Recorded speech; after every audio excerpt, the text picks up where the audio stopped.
So, is my screen visible to everybody here? Yes, ma'am. Yes, ma'am. Yes, ma'am. Okay, fine. Yeah, so we had to complete the last three questions that were left. Okay, so this question was, wait a minute, just, hmm, question number 42, everybody, please see.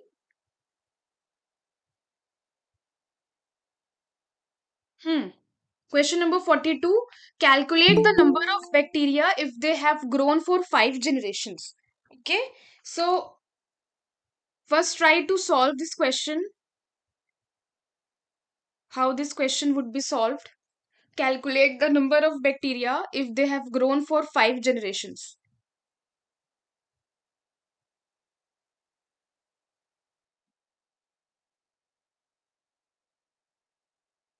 Does anybody know how to solve this question?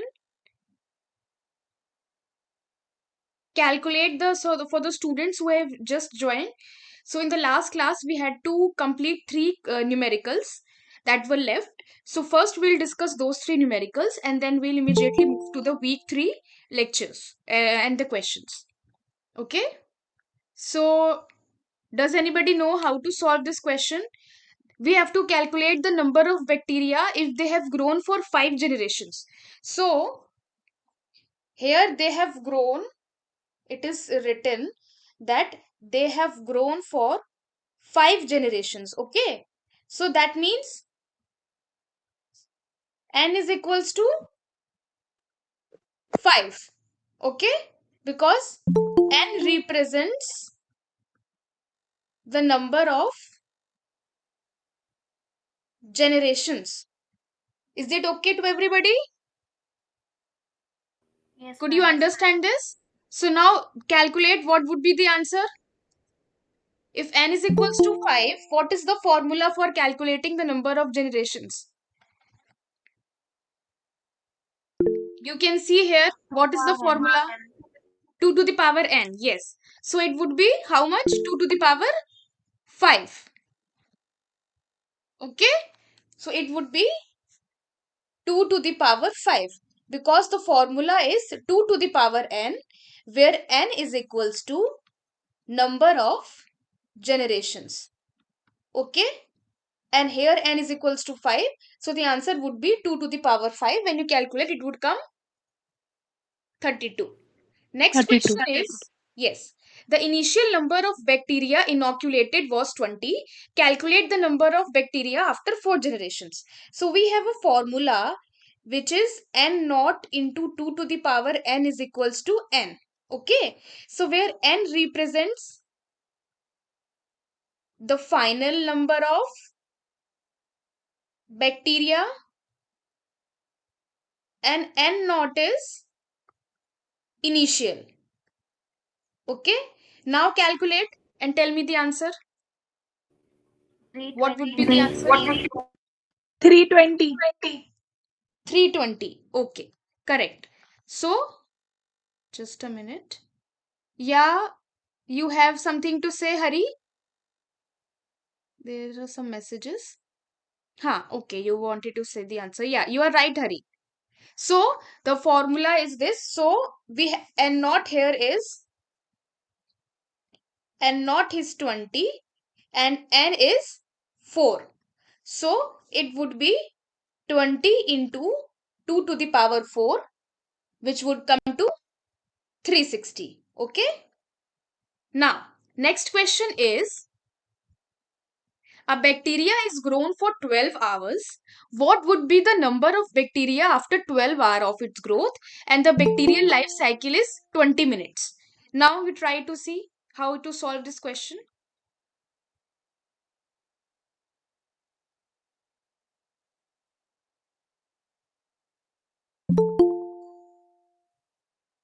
How we can solve this question? Bacteria is grown for 12 hours. What would be the number of bacteria after 12 hours of its growth? Hmm. Here it is given time is 12 hours, okay? And the bacteria life cycle is 20 minutes, okay? That means bacteria will complete one generation in 20 minutes. Fine? So, in 20 minutes, it is completing one generation. Now, here how much time is there? 12 hours, which is 12 into 60 minutes. So, how many generations would be completed in this much time? You will divide by 20. Could you understand this or not? Tell me. Yes, ma'am. Yes, ma'am. So now we have n as 36. Now we know the formula. It's very easy that n is equals to n naught into 2 to the power n. Now what would be n naught here? And you know is 36. Sometimes you have just time as you have given just time, you are given just time, and you are given the bacterial life cycle. So when you know that in 20 minutes it will complete one life cycle, so in this much hours how many number of life cycles would be completed, you will just divide and you will get the number of generations. That is okay, that you can find out. Okay, now we want to know what is n naught here. So what is n naught in this question? How many initial bacteria were used? How many bacteria were used? Anybody?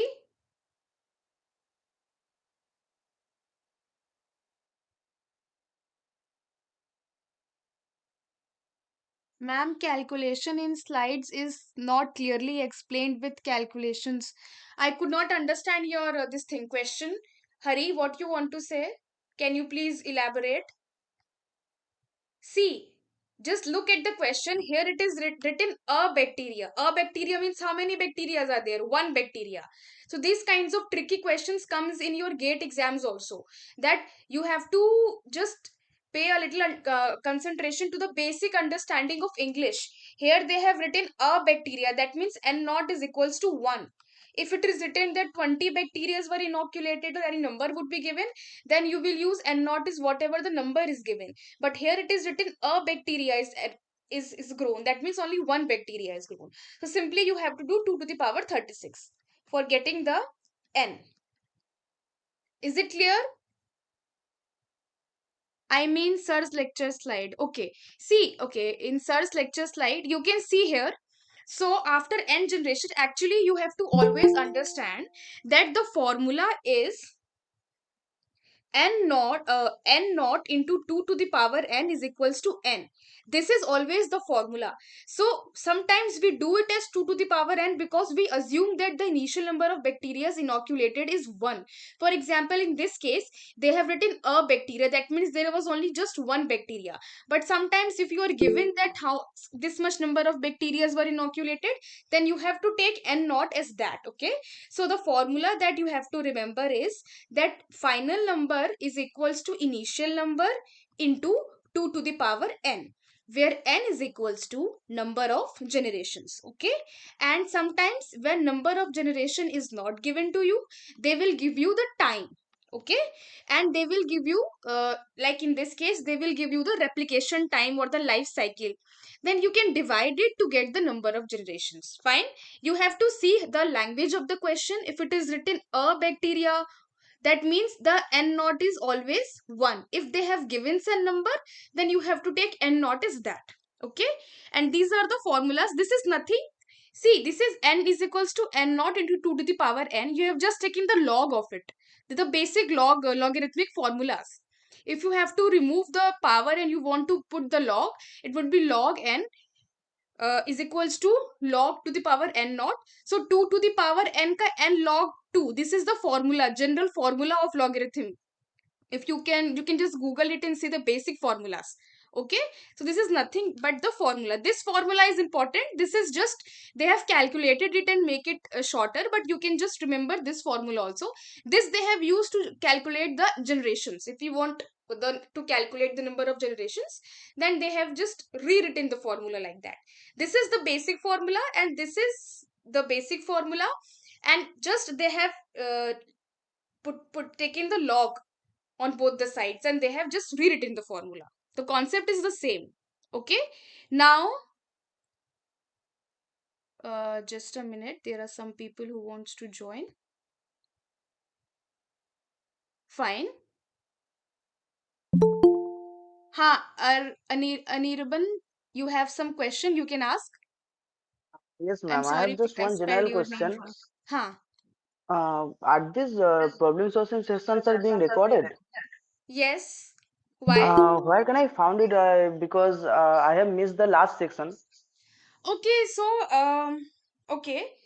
So I will share the Google link, sorry, YouTube link, where you can find the classes. But I think in the last class there was some technical glitch, so the video was not coming properly. You can go through the is NPTEL sharing you the YouTube link and this Google Drive link? Is it, are they sharing with you? I don't know I actually. don't because in the previous course the sessions are recorded and the links are shared in the problem solving sections also. Okay. So actually I don't know. I will share the YouTube link this time, or probably the next Okay, time. ma'am. So There was a playlist, I think. okay, I don't know about the playlist and all, but yeah, I have a YouTube channel where I am posting the recorded lectures, okay, and that is for everybody to, everybody, anybody can see that. And but there was a problem. I think last time there was some problem, there was some technical glitch, but from this time onwards I hope that the video is also coming. Anyways, so now we will move on to the week 3 online class that we have to actually start. So in the third week we have studied about the introduction and basics of biological system. Okay, so now as this course is about genetic engineering, so up till now we have studied about the host, the what are the different kinds of host we can have. Is my screen visible to everybody? Yes, ma'am. Okay. Yes, ma'am. Okay. So up till Yes, now ma'am. we have studied about the what are the host organisms, what are the host systems that can be used. We can have prokaryotes, we can have eukaryotes. What are the properties of prokaryotic cells? What are the properties of a eukaryotic cell? Then we have studied about the metabolism that happens in the prokaryotes and eukaryotes that we need to learn before going to the genetic engineering or learning about recombinant.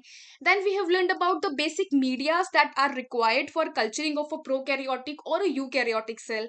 And then we have studied about the growth kinetics, microbial growth kinetics, that when you are culturing a microbe, what are the different phases through which it goes through. The phases are lag phase, log phase, stationary phase, and decline phase.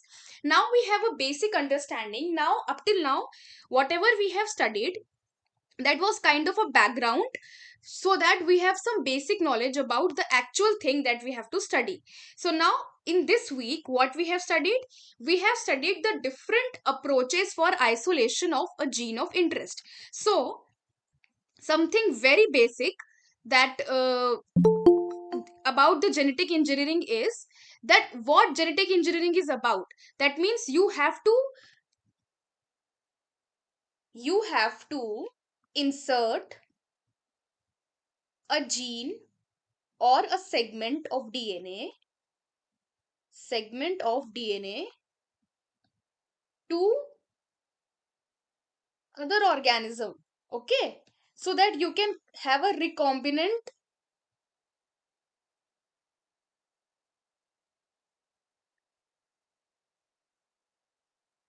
vector which you will use to transform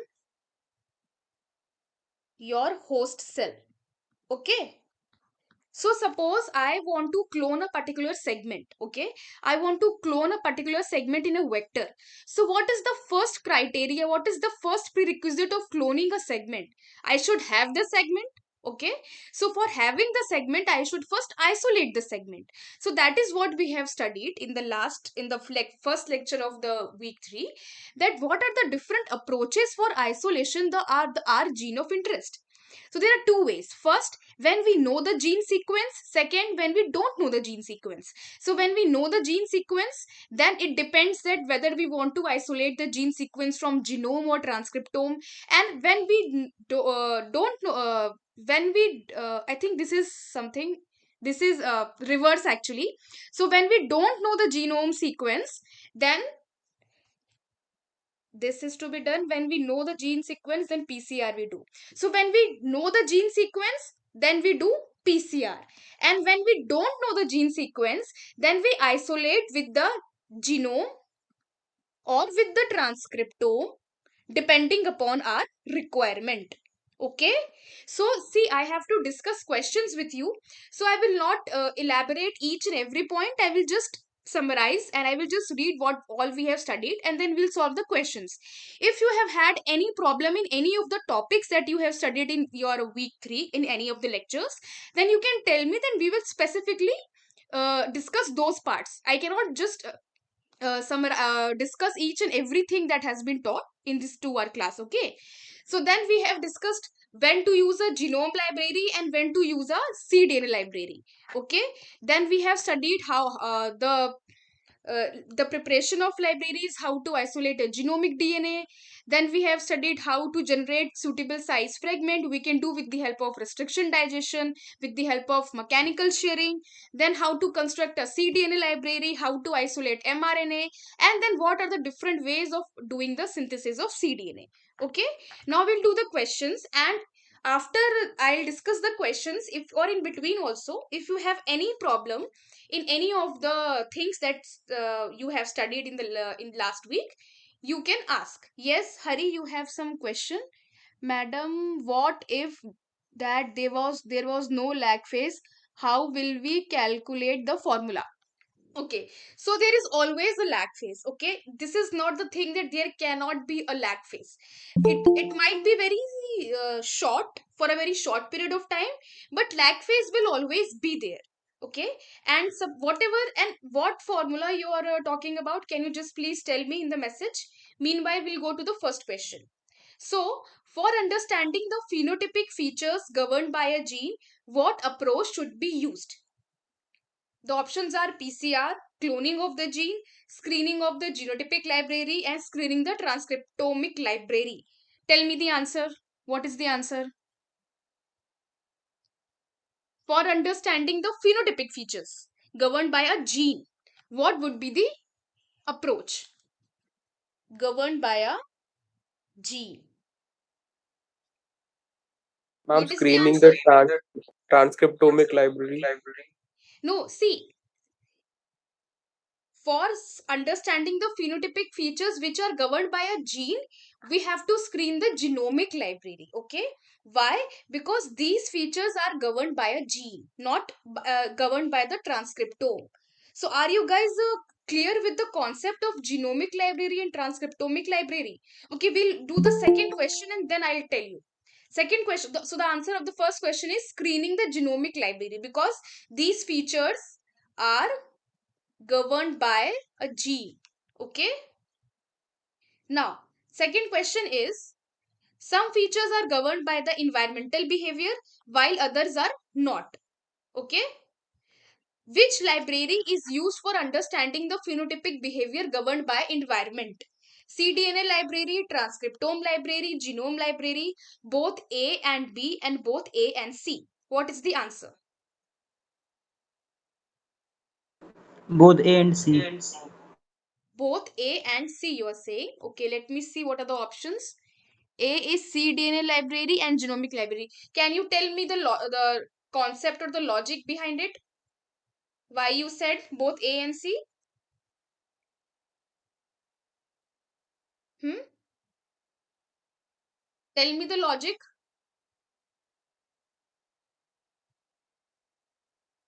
Because they can both express phenotypic nature. No, If the we answer is wrong. use See, IPTG like a component. there are, for example, I think this example sir also gave in the class, that suppose someone is tall and someone is short. So this is a property that is governed by the genomic sequence, because it is an inherent property. So that was present in that particular human at the time when he was born. But if suppose that same human A goes out in sunlight and gets tanning, okay, and then again he rest for some times in home, and then again his tanning is reversed. So now this tanning is governed by the environmental feature, and not it was a genomic feature which was present in him since the birth. Could you understand? So this was controlled by environment. So what do you think was the reason? Because when he went out in sunlight, there were certain genes that were expressed, okay. So the expression of certain genes, it depends on the environmental behavior. For example, in this case, the expression of melanin. Melanin is a particular protein which is highly expressed when we are exposed to sunlight, and because of that melanin also we get tanning, okay. And that melanin actually protects our skin. So that is a kind of protection. It protects from many kinds of skin diseases. It even protects us from cancer. So melanin is exposed when a human goes in sunlight, and that is why the skin becomes dark in color. So the expression of melanin is induced by the environmental nature, okay. So that means here we are talking about the expression. So whenever we are talking about the expression, we have to consider the cDNA, the transcriptome. Transcriptome means the genes which are expressed. So suppose that if you have a genomic sequence, okay. So genomic sequence has introns, it has exons, introns, exons, okay. But only the exons are the expressed part. These are the coding part, okay. So when it is a DNA, okay, which represents the genome, it has introns also, it has exons also, it has introns also, it has exons also. But when it forms mRNA, then it only has exons. That means, what does it means? It means that mRNA only have the expressed part. That means those particular genes that are expressed, okay. So when we make the reverse transcription and we make the cDNA, so this cDNA also has the expressed regions only. So basically in this question, if you see, so cDNA library and transcriptome library both are actually showing the expressed genes only. So the answer would be both A and B. Okay, is it clear what I'm trying to say? Excuse me, ma'am. Hmm. Ma'am, in the first question, I had a confusion. So they Yes. are asking about phenotypic features. So Yeah. genes, if there's ultimately the exons are responsible for the phenotypic features, right? Yes. So why can't be the answer screening the transcriptomic library? Yeah, because here they are specifically saying that the phenotypic features that are governed by gene and that are not governed by the environmental behavior. So phenotypic features can be governed by your gene also. For example, your tall or short height. For example, the earlobes. For example, any phenotypic feature. But phenotypic features can also be governed by environmental behavior. So it depends what phenotypic feature you are talking about. If I talk about tallness, so it doesn't happen that when you go outside or when you go to a windy climate, you become tall or short. Your height would remain the same only, no? So because it is governed by gene, but the color of the skin is not governed by a gene, it is governed by the expression of an mRNA. That is why the answer here is genotypic library and not the transcriptomic library. Okay. Yes, ma'am. Okay, so we'll go to the next question now. During genomic DNA isolation, protein contamination can be removed by using SDS, tris HCl, protease K, and phenol. What is the answer? Tris HCl. No, Protease K. protease K. Ma'am, So, anybody wanted to say anything? no, ma'am. Protease K, I want to tell. Huh. Ma'am, why not Tris HCl? See, here we are talking about, see, You have or to SGS, keep. because both are used to remove See, I understand your logic, but when you have such kinds of MCQ questions, you have to always go for the best possible way. So, uh, in 90% of the labs, for removing the protein contamination, they you use protease K. See, protease, for the name, from the name itself, it is very much clear that EAs means, protease means, matlab, it is an enzyme which is removing, or which is degrading proteins. From the name itself, it is very clear. So, what is the most common thing which is used? The most common thing and the most accepted thing is protease K. Okay, so when you go in labs, there many people do many things. They have standardized according to their particular protocol. See, okay, so not everybody will use protease, somebody will use something else, but in general, what is followed, or what is the most authentic one, is that is protease. Okay, everybody have their different protocols, but that depends on what they are doing, what is their objective. But in general, if you talk about, then it is protease. Okay, so now we'll move to the next question. Dash denatures the protein so that it remains in the organic phase. Chloroform, lysis buffer, protease K, and phenol. What is the answer? It was given Chloroform. in sir's lecture's note also. Madam, where are these questions available in lecture notes? So these questions are not available in lecture notes actually. I have only prepared these questions. So these questions are specifically made by me, and some of the questions I have taken from previous year's assignment also. So you can go through the recorded lectures in YouTube to see the questions if you want. The answer is phenol. Now you see, has anybody done DNA isolation? Not yet. We have it Yes, ma'am. this Yes, ma'am. semester. Yes, ma'am. Okay, so can you see the figure? So when you add the mixture chloroform is to phenol, when you add this, so the DNA kind of separates like this. Okay, so you can see this is the organic layer and this is the aqueous layer, and you have to remove this aqueous layer. The aqueous layer has the DNA content, and organic layer has protein and phenolic contaminants. So, so when you are removing this layer from the pipette, you have to be very, and there is a thin layer here also that you don't have to take. It is somewhat whitish, it is not very much visible in the photo. So the intermediate layer you don't have to take, you just have to take the uppermost layer. So you have to be very careful, because you cannot suck this whole part, otherwise there will be contamination in your protein, sorry, in your DNA. So you have to take only this part. Okay, now next question is, which vector has the least and which vector has the maximum carrying capacity? These are the options. So first one represents the least and the last one represents the maximum. Which is the answer? What is the answer? D, plasmid and yak. B. D, you are saying D. Yeah, D is the right Plasmid answer. Yes, Yes. ma'am.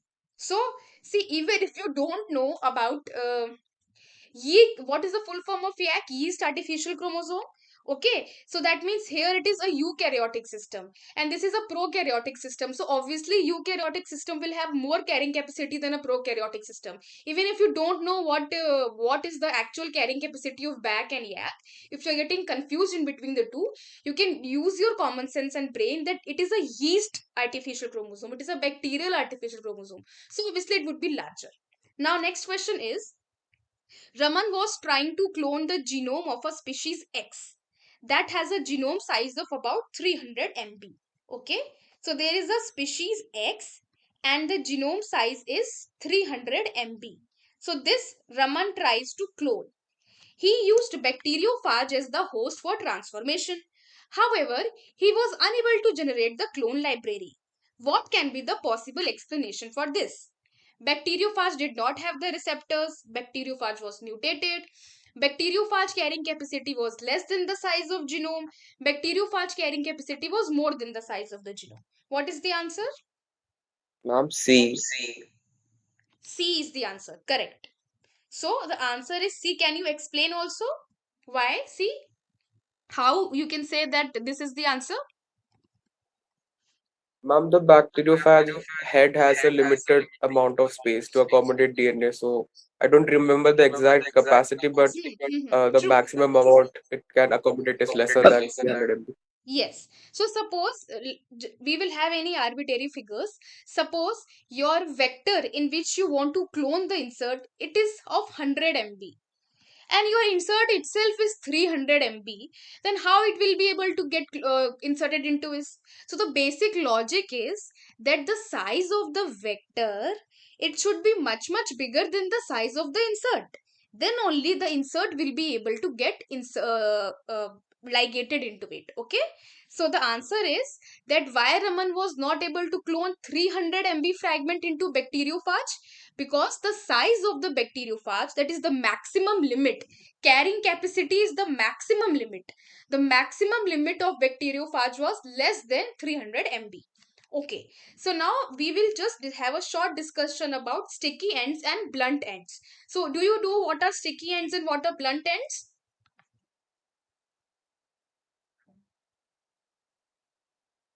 Do you anybody knows about sticky ends and blunt ends? Yes, ma'am. Okay, Blunt ends are cut from the middle of the strand, middle of the DNA. Yeah. So middle of see, the DNA. so if this is your insert, this is your DNA, correct? Now this is your vector. Okay. Now the basic concept is that whatever restriction sites we are using in insert, the same restriction sites we have to use for the vector, because then only it will get and stick to it. But there are some restriction enzymes that have overhangings when they are cutting it, and they are known as sticky ends. So sticky ends have overhangs because they don't cut in between. So you have an overhang here, an overhang here. But some restriction sites, they come in between, they cut in between, so there are no overhangs. So it is easier to ligate sticky ends than to ligate blunt ends. When you have overhangs, it is easy for do the cloning, whereas when you have blunt ends, it is difficult for you to do the cloning. So whenever in whenever you are doing cloning, whenever if you will do cloning in your labs, we always try to take those restriction sites that cuts and give us sticky ends. Okay, because blunt end cloning is very difficult, it takes a lot of time and you have to do some other procedures for the perfect cloning. So for cloning, it is always beneficial to have a sticky end restriction site to take. Fine. Now next question is, the poly A tail of first mRNA has the number of 200, while poly A tail of second mRNA has the number of 400. What does this signifies? Second mRNA is older than the first one, second is younger than the first, second is present more times, second mRNA has more important role than the first one. What is the answer? Sir has, this is something that sir has taught in the class. Ma'am, option B. Second is younger than the first. No, it is actually option A. And So D. D. D is Yes. no. It doesn't, see, there is no relation of role here. Just it, the if greater the number, that means more is the age of that particular mRNA. So if the mRNA has a number of 400 in its poly A tail, that means 400 poly A's are attached, मतलब A's are attached. That means in comparison to the first one, the first mRNA is the second mRNA is older than. So the answer is A. Second mRNA is older than the first one. Greater the number of A's attached at the end, more would be the age. Okay.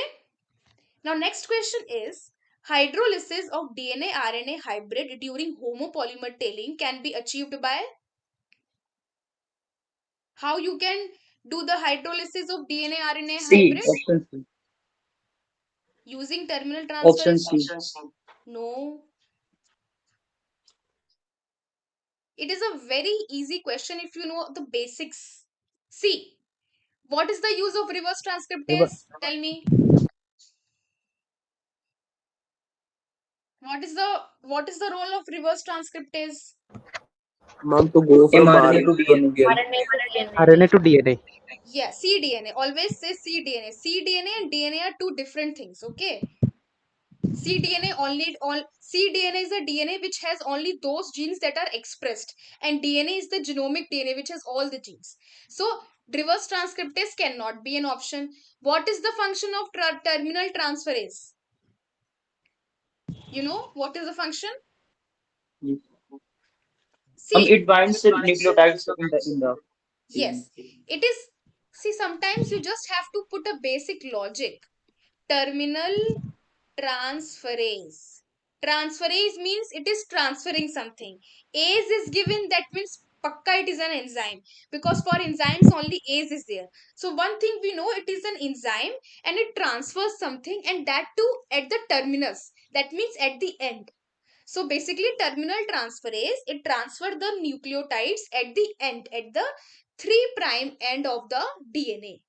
Now it is adding the nucleotides, that means how it will hydrolyze. So uh, these two options cannot be the correct answer. Here none of the above is also given, so you might get confused. But the RNA DNA hybrid, when RNA DNA hybrid is given, is treated with alkaline solution, then the DNA is denatured. So here the answer is second one, that is using alkaline sucrose gradient. And there is one more way by which you can hydrolyze the DNA RNA hybrid, and that is by using the enzyme RNase H. H represents hybrid. Okay. So by using RNase H also you can hydrolyze the RNA DNA hybrid, and using alkaline sucrose gradient also you can hydrolyze RNA DNA hybrid. Okay, next question. I just told the answer. Enzyme used to degrade DNA RNA hybrid is Option A, RNA is option A. RNA is H. So H represents hybrid. Okay. So there are two ways by which we can hydrolyze the DNA RNA hybrid. First is alkaline sucrose gradient, and the second one is RNase H. Okay. Now we'll come to the second lecture. So in the second lecture, we have studied about screening of the clones from the genomic library. So the screening can be done by DNA sequence, that means by hybridization, by using antibodies, by immunological methods, and by using the enzymatic methods. Okay. Then we have studied in detail about how to screen by using DNA hybridization. Then we have studied about the preparation of radioactive probes. So probes are used for the DNA hybridization. So for the DNA hybridization, you need radioactive probes. And now we don't really use radioactive probes. We have fluorescent probes also, which are easier to handle. So fluorescent probes you can also use. Now for the preparation of radioactive probes, there are two methods: random primer method and terminal transferase methods. So for the screening of clones, for screening, there are three ways. Okay. First is by using the DNA sequence, that is hybridization. Second is by using immunological methods. Immunological methods. And the third is by using enzymatic methods. So in DNA, you go for hybridization. For hybridization, you need probes.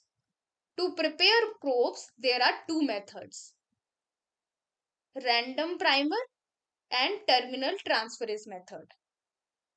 Terminal transferase method. Could you understand the uh, connection between all the points that we have discussed in this class? That's a you might have learned. Terminal transferase method. Then we have learned about the screening by immunological methods and then by enzymatic activity. Now we'll do the questions.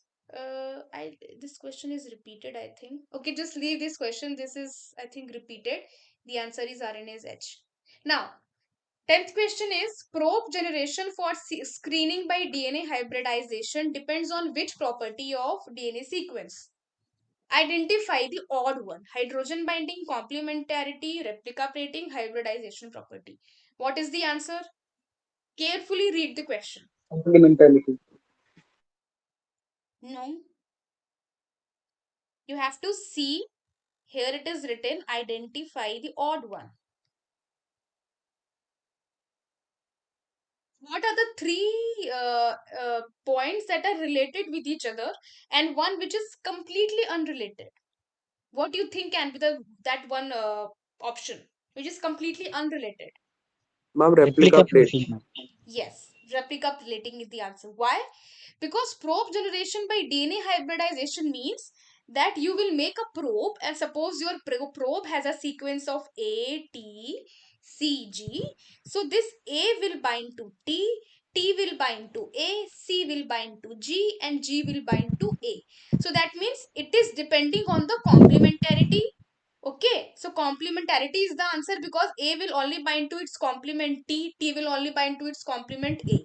Now it depends on hydrogen binding because A binds with T with 2 hydrogen bonds, C binds with G with 3 hydrogen bonds. So A binds with T because of its complementarity, and the binding is actually a hydrogen bonding. Okay, and because of the complementarity and because of the hydrogen bonding, this probe is actually able to hybridize with the DNA sequence.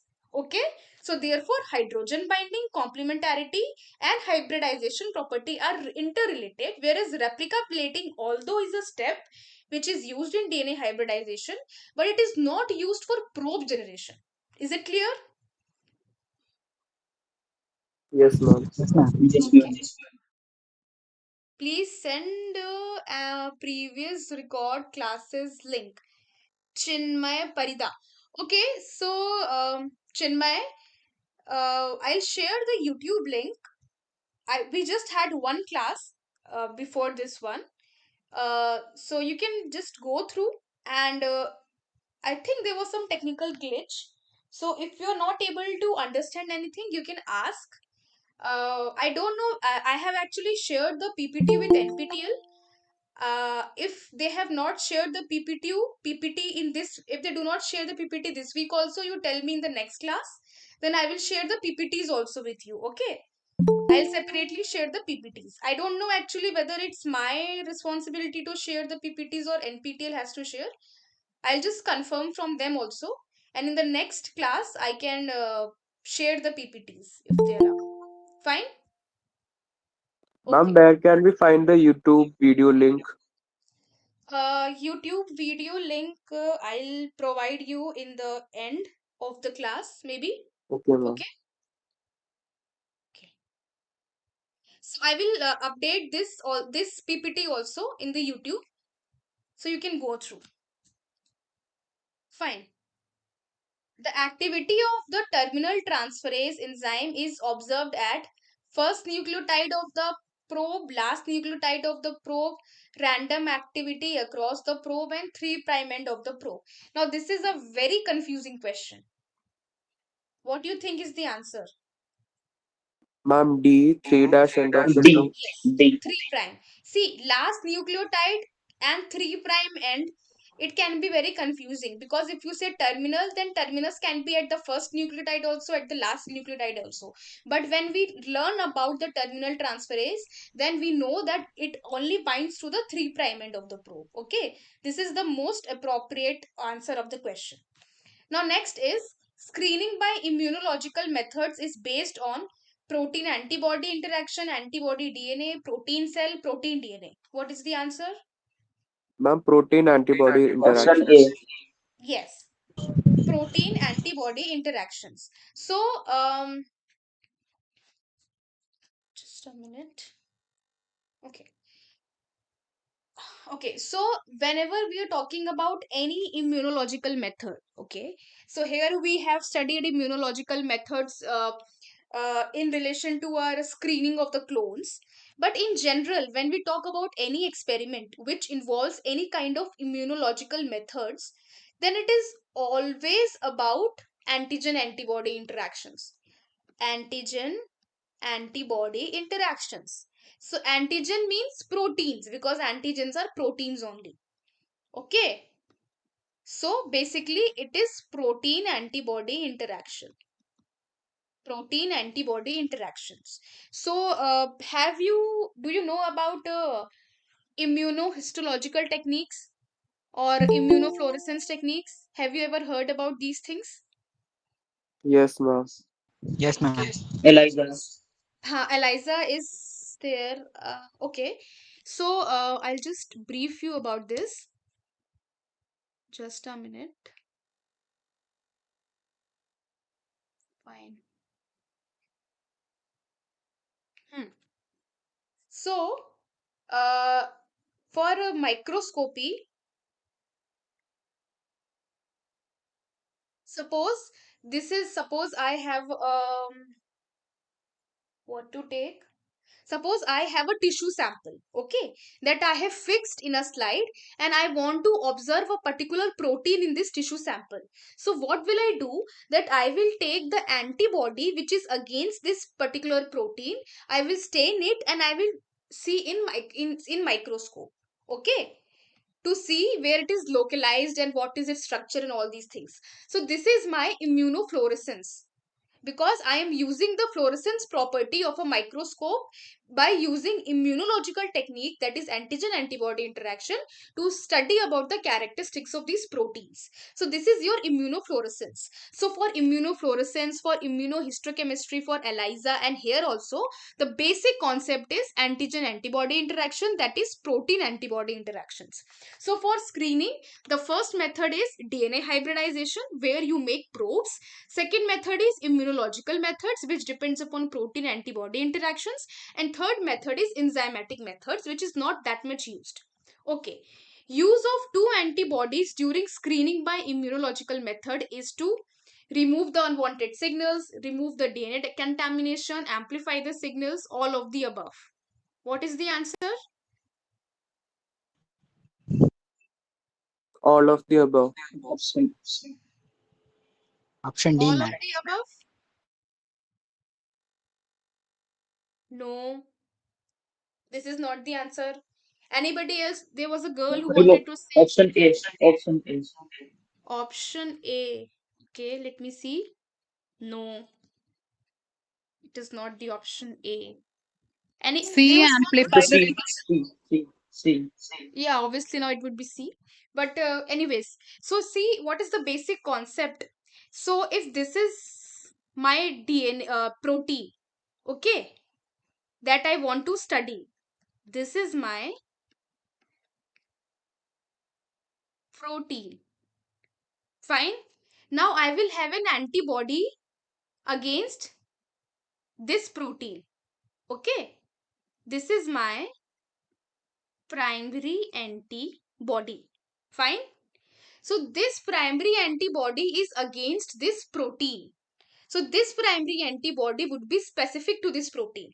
Now I have two slides. This is my first slide. This is my slide number 1. And this is my slide number 2. I just made this and I go for microscopy. Okay. My next slide is where this protein is there. This is the primary antibody and I have a secondary antibody also. I'm sorry, this is not the correct way to represent the second antibody, but just for information per se, I'm doing it, okay? So this is the secondary antibody. So primary antibody is against the protein and secondary antibody is against the primary antibody. Okay. Now what will happen, that there would be here the signal is because of the primary antibody. Here the signal is because of primary antibody, which is amplified because there is second antibody also. So because this second antibody is against the primary antibody, so it will amplify its signal. So now signal is more. So when I take both the slides to microscopy, here I will have a less signal, less intensity signal. Here the signal would be of more intensity. Okay. So basically, Yes, ma'am. the secondary antibody is making the signal more, it is increasing the intensity, so it is easy for us to capture the image. Because I don't know how many of you have done the microscopy, but when you take your slides to your microscope, in microscope it looks very beautiful what image you got, but as soon as you take those images from microscope and you see in your laptop, it is completely different case. It becomes very diminished. So it is always very important to use secondary antibodies so to amplify your signal. So the two antibodies use is to amplify the signal. Is it clear to everybody? Yes, ma'am. Okay. The next Yes, ma'am. question is, okay, now we'll come to the lecture 3. So after completing these questions, we'll take up the topics that you couldn't understand in the previous class, in the previous week. So in this lecture 3, what we have studied, first we have studied about the basics of DNA replication. And then we have studied about the polymerase chain reaction, the template DNA, the primers, properties, designing, PCR setup, analysis, and the applications. Fine. Now we'll do the question. So the direction of DNA synthesis is dash and it's catalyzed by enzyme dash. This is a tricky question. Tell me the answer. Ma'am, option B, pi dash to 3 dash and DNA Option B. polymerase. Okay. So can you tell Option me the B. function of how many types of DNA polymerase are there? And three types. Ma'am, Three three types. types. What is the function of DNA polymerase 1? Now it binds specific after, I think, sorry, ma'am. Anybody else who wants? It's fine. DNA Anybody else who repair. wants to? Hmm. DNA repair. DNA Sorry, repair. DNA repair. You are saying okay. Detection of similar. Hmm. You are saying I, correct. I mean, detection of similar kind of genes, man. Okay. So DNA polymerase 1, 2, and 3. So have you studied about Nick translation? Um, no, you haven't studied. So basically, if it is a DNA and you want to make some single stranded nicks, then you use DNA polymerase 1. DNA polymerase 2 is basically used for a repair and proofreading activity. Okay. So suppose if Yes, there ma'am. are some nicks there, this is your DNA, and there are some nicks. Nicks means gaps. Okay. So these gaps are filled with the help of DNA polymerase 1. Fine. So it helps in the filling of the gaps during replication. DNA polymerase 2 is basically used for proofreading activity and mostly in the lagging strand. And the main enzyme which catalyzes the DNA synthesis is DNA polymerase 3. Okay. And synthesis always happens in the 5' to 3' direction. And primer binds at, where does the primer binds? Hmm? If this is the DNA, this is your DNA, okay? This is the And 5' and promoter this is region, the 3', 5'. Where does the primer will bind? 3 point. 3' region. So primer binds at the 3' region because this would be primer's 5', no? So synthesis has to be in the direction of 5' to 3'. So in this direction, primer will add the nucleotide. So the 3' end of the DNA, the primer will the complementary would be 5' of the primer. So that direction can happen in the 5' to 3' direction. So primer binds at the 3' end and synthesis happens in 5' to 3' direction. Now quickly do the matching. Single stranded binding proteins, what would be the answer? What is the function of single stranded binding proteins? So these are the enzymes Ma'am, which are related to prevents DNA reannealing replication. of single strands. Prevents re-alleling of single strands. Okay. DNA ligase. Ligase Phosphodiester means, linkage. yes, phosphodiester bonds. Okay. What is your name? Who is giving answers? Karthik. Yes, ma'am. Okay. Now I want anybody else to give me the answers. Okay. So helicase. What is the function of helicase? Does anybody know? Unwinding of the two. Unwind. Unwinded of the two strand, man. Yes. Tethering proteins. Polymerase stabilize. Yes.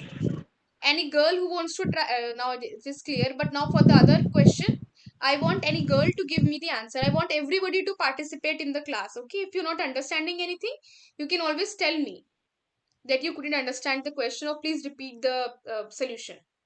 Fine. So, when you're talking about DNA replication, so in DNA replication, if this is your double stranded DNA, so double stranded DNA, so it has to unwind so that replication can take place. Okay, so now the opened form, the open DNA, the unwinded DNA, it can again rewind, and form the double stranded helix. So to prevent the rebinding, to prevent the re-annealing, we have single stranded binding proteins. So as the name suggests, single stranded binding proteins, it binds to the single separated strands of the DNA so that the DNA cannot re-anneal and do the formation of double helix. Okay, so that is the function of single stranded binding proteins. DNA ligase, what is the function of DNA ligase? Ligase means to ligate, ligate means to join. So it will help in the joining, and the joining happens with the help of phosphodiester linkage. Helicase means, so if this is the helix, DNA double helix is there.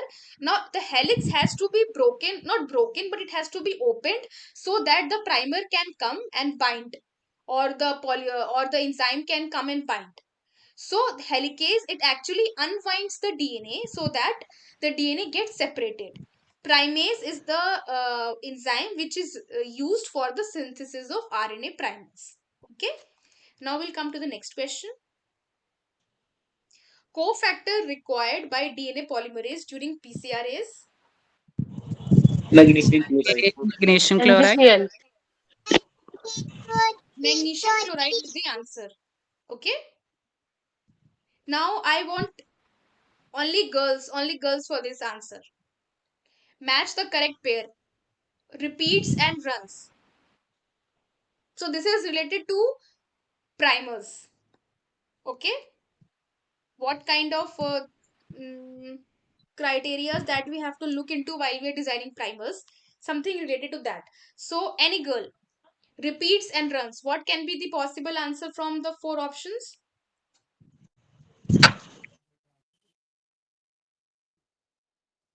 Anybody who wants to give a try? Third option. Third option. Correct. Good. So repeats. Matlab it is a repeated sequence. It is a repeat. Hairpins. What are hairpins? Acha, girls only will give the answer because they use. So all the girls, you use hairpins, no? Have you First ever option. used hairpins? Yeah. So hairpins are like what? They look like this. Intermolecular interaction. It is intra. That is what I'm trying to Inter- say. That if this is a DNA strand, okay, and this DNA strand, this particular segment is complement to this particular segment, so it will move like this so that it can interact. So within the strand, the interaction is happening, which kind of form a structure which looks like a hairpin. That is why it is known as a hairpin kind of a structure. Okay, because intramolecule, intra means within and inter means between. So within the DNA strand, this A and B are complementary to each other, so that this A and B, they bind with each other, and it forms a U-shaped structure which looks like a hairpin. So therefore, it is intramolecular interactions. Next is primer length. It is very easy now. Primer length. 18 per 18 to basis. 24 basis. Okay. And GC content should be 40 to 40 60%. to 60%.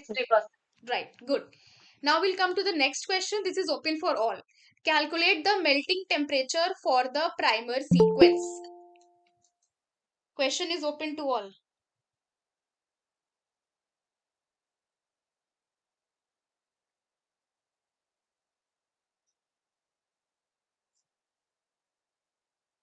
Try.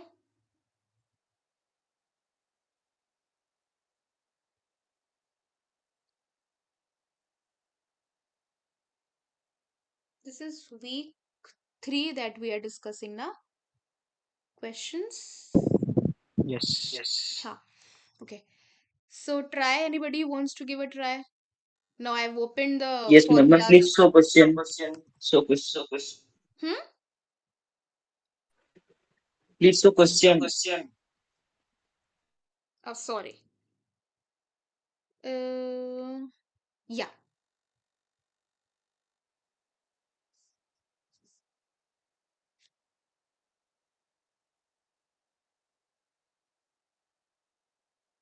And anybody who is calculating, can share your 46. can you please share your screen for a minute so that you can show me the calculation and you can show the calculation to everybody. You need not to open the camera, just show me the calculations if it's comfortable with you. But do I have to Ma'am, it is a formula 4 into G plus C and 2 into A plus P. yes. So it's a formula, but one thing that you have to notice that this formula is used when the primer length is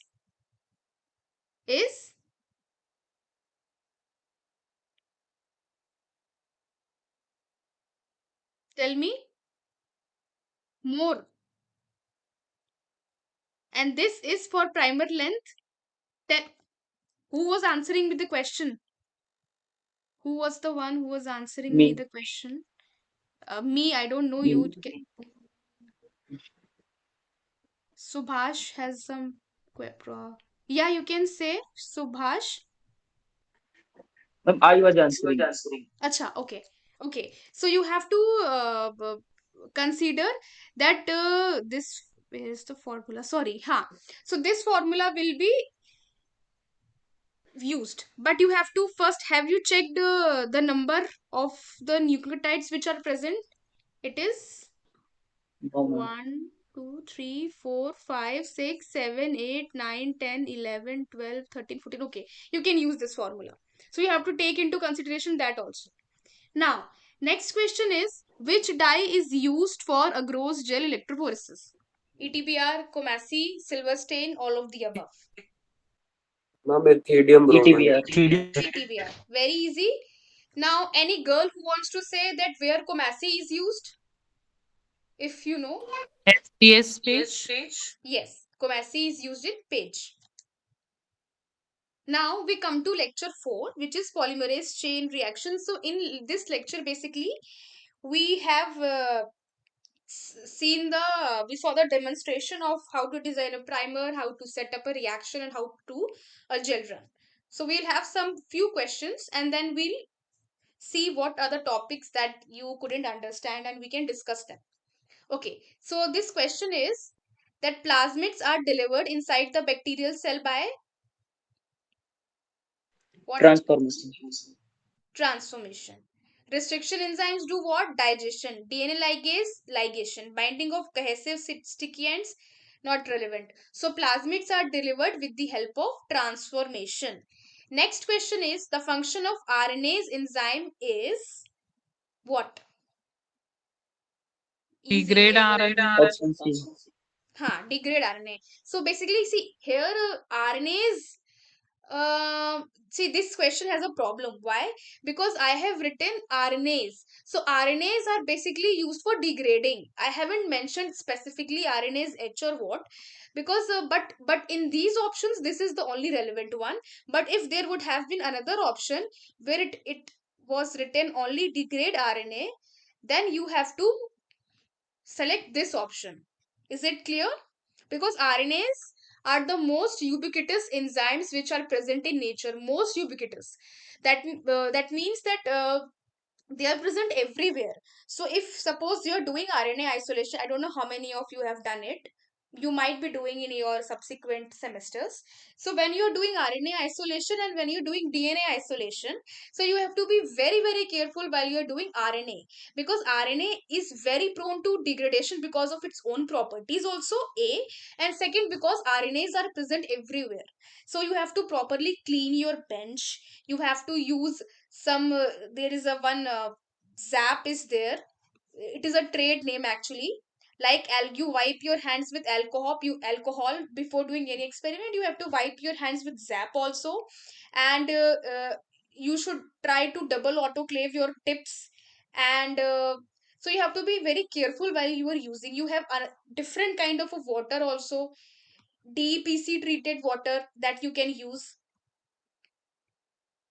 DEPC treated water for the final dissolving of the RNA that you got. So RNAs are very much ubiquitous. They are present everywhere. Now, DNA Ma'am, what is the sequence. full form of DPC?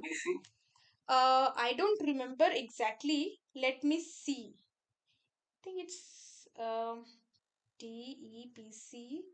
I also don't remember it. It's diethyl pyrocarbonate. Diethyl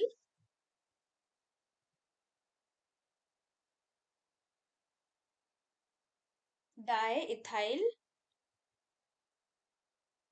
pyrocarbonate. Okay, so there is a certain percentage of DEPC that you add to your nucleus free water and you mix it, and that water you use for your RNA, this thing, RNA isolation. Why?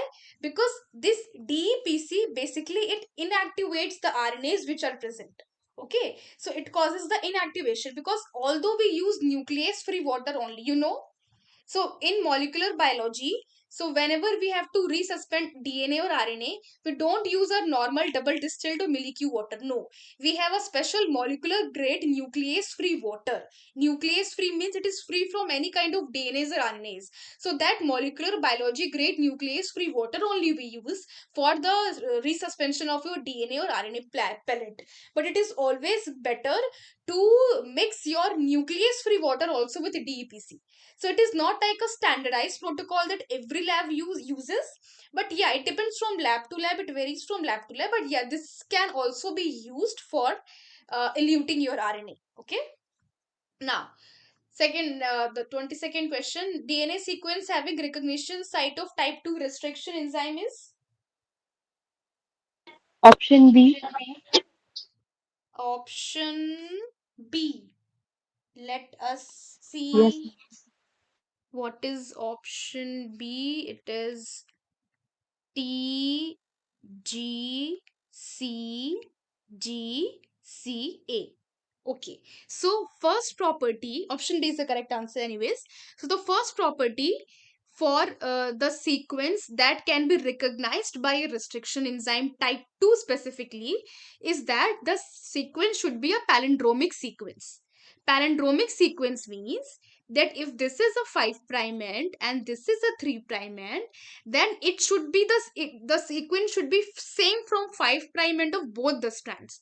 So suppose I take the complementary, what it will come? T G C G C A, and this is the 3' end and this is the 5' end. T G C G C A. So it is same from 5' end. Okay. So from both similar ends, it should be same. Like from 3' end also, if you read, it is coming same only. From 5' end also, it is coming same only. So these kinds of sequences, which are same from the respective ends, they are known as palindromic sequences. Okay.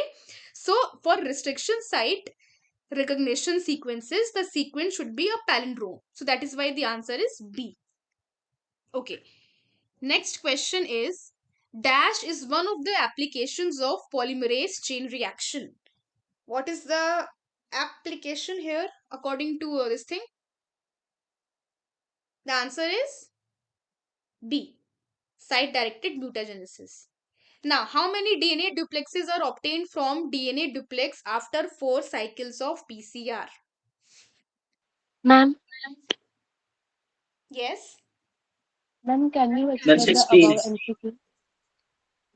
Uh, can you say one by one? Yeah, you had some query. You can tell me. Ma'am, can you explain the Ma'am, previous question? This site directed mutagenesis. So you know anything about site directed mutagenesis? Do you know? Okay, I'll tell you. So okay, just have yeah. So now we'll see what is site directed. Anything that you could understand from the name? Ma'am, we are introducing mutations in specific Yes. So sites. basically, suppose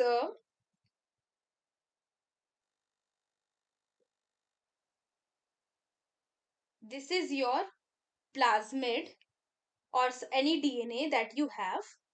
Okay. Now, when you are making the primers for the DNA, you have a primer. Okay. And if it is a, you do a mutation here. It should be T, but while you are making a primer, intentionally you have made a mutation at this site. So now it is C. So there is a mutation that you have made in the primer. Okay. Now when you will do the PCR, what will happen? This is normal A, and this is, there has to be T, but now it is C. It will separate, it will be A and sorry, it would be A. Just a minute. Huh. When it will replicate, here T will come. When this strand will replicate, because it is C here, so here G will come. So normally uh, it should be A and T in both the cases. But because we have designed our primers in such a way that we have intentionally made a mistake, we have intentionally made a mutation here. So now the other half of the strand, it will harbor the mutation, whereas one half of the strand would be the same. So site directed mutagenesis means that with the use of PCR, we are making primers in such a way that we are intentionally making a mutation at a particular site. Okay, so this is your site directed mutagenesis. Now the question is that if there is a Excuse me, mutation. ma'am. Yes. Ma'am, I had a doubt here. Ma'am, the primer provides the free 3 dash end 3 prime end for the nucleotides, by the for the polymerase to add the nucleotides. Yes. So this T that we introduced, it will just provide the 3 dash, and then it will be the whole primer will be removed by the exonuclease activity of DNA polymerase, right? See, you don't have to go in that much of logic. See, if this is your DNA and this is my primer, okay, this is 5 prime to 3 prime. Here my primer will come. This is a short stretch. Suppose it is 18 nucleotides. Suppose. Now there is one mutation. So there are chances that this primer will not be able to initiate the replication, and there are chances that it is able to replicate the replication because the primer is taking the other complementary sequences, because there is mutation at just one point. Okay. So there is a possibility that because this mutation is at just one particular point, so it is able to initiate the replication, the synthesis process. And there is also a possibility that because this thing has come, this mutation has come, so now it is not able to initiate the replication process. So this is what I have explained you is actually the principle, but when you do it experimentally, it is not like that always you will get 50-50, that always you will get one as your mutated strand and one as your normal strand. It is not like that. So practical and theory are different things. What you're saying is right.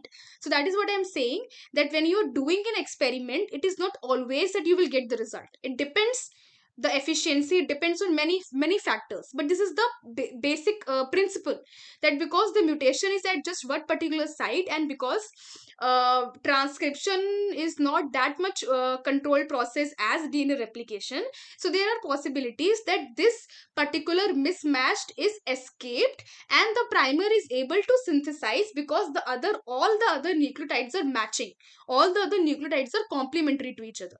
So there is a possibility. There is also a possibility experimentally that it is not able to synthesize. Okay. So when you're doing an experiment, when you will do the experiments, then you will see that what we study practically is not always what actually happens when you are really doing it. Okay, Okay. ma'am. Fine.